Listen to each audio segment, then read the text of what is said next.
अस्सलाम वालेकुम दोस्तों, मुंहिंजो नालो आहे कमर ज़मान हमलाणी ऐं तव्हां ॾिसी रहिया आहियो HTV हमलाणी TV यूट्यूब चैनल। दोस्तों, अॼु मां तव्हांखे ॿुधाइण वारो आहियां मशहूरु ज़माना ड्रामो पत्थर दुनिया जे बारे में। दोस्तों, पत्थर दुनिया जी किस्त नंबर 147 में हिकु वॾी मिस्टेक थी आहे। अॼु मां तव्हांखे हुन मिस्टेक जे बारे में ॿुधाईंदुसि। दोस्तों, यादि रखिजो त ही मिस्टेकूं सिर्फ़ु फिल्मी मिस्टेकूं आहिनि, ना कि पर्सनल मिस्टेकूं आहिनि। तंहिं करे हिननि मिस्टेकनि खे पर्सनल न वठिजो। ऐं दोस्तों, वीडियो शुरू करण खां पहिरियां जेके बि दोस्त मुंहिंजे हिन चैनल ते नवां पिया अचनि, उन्हनि खे मुंहिंजी गुज़ारिश आहे त मुंहिंजे हिन चैनल खे सब्सक्राइब करे छॾिजो ऐं बेल आइकन खे ज़रूरु दॿाए छॾिजो त जीअं हिन क़िस्म जा वधीक वीडियो तव्हांखे फ्यूचर में बि मिली सघनि। दोस्तों, हाणे हलूं था पंहिंजे अॼु जे वीडियो तरफ़।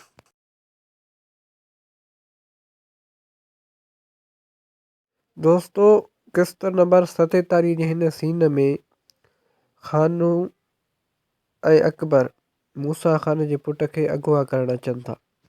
ऐं दोस्तों, अगवा थियण खां पहिरियां मूसा ख़ान जो पुट जे गाॾीअ में अचे पियो। उहा गाॾी कोरो कंपनी जी कार आहे, तव्हां गौर सां ॾिसी सघो था।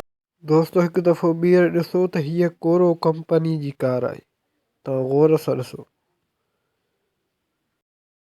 ऐं दोस्तों, उन खां पोइ हिते ॾिसो त जंहिं वक़्तु मूसा ख़ान जे पुट खे खान ऐं अकबर अगवा पिया कनि, उन वक़्तु बि गाॾी कोरो कंपनी जी कार आहे।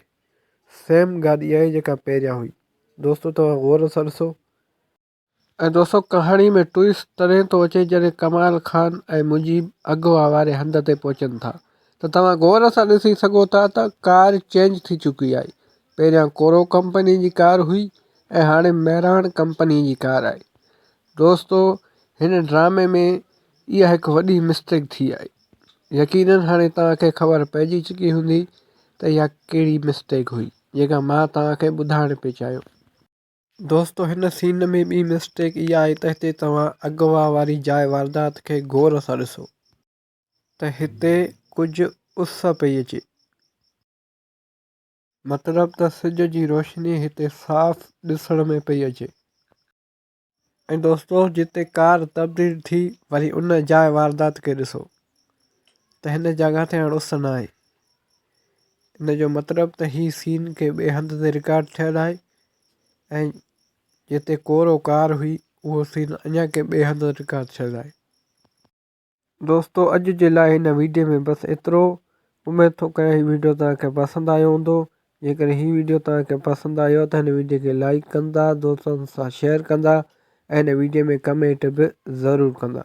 ऐं जेके बि दोस्त हिन चैनल ते नवां पिया अचनि, उन्हनि खे मुंहिंजी गुज़ारिश आहे त मुंहिंजे हिन चैनल खे सब्सक्राइब करे छॾियो ऐं बेल आइकन खे ज़रूरु दॿाए छॾियो त जीअं हिन क़िस्म जा वधीक वीडियो तव्हांखे फ्यूचर में बि मिली सघनि।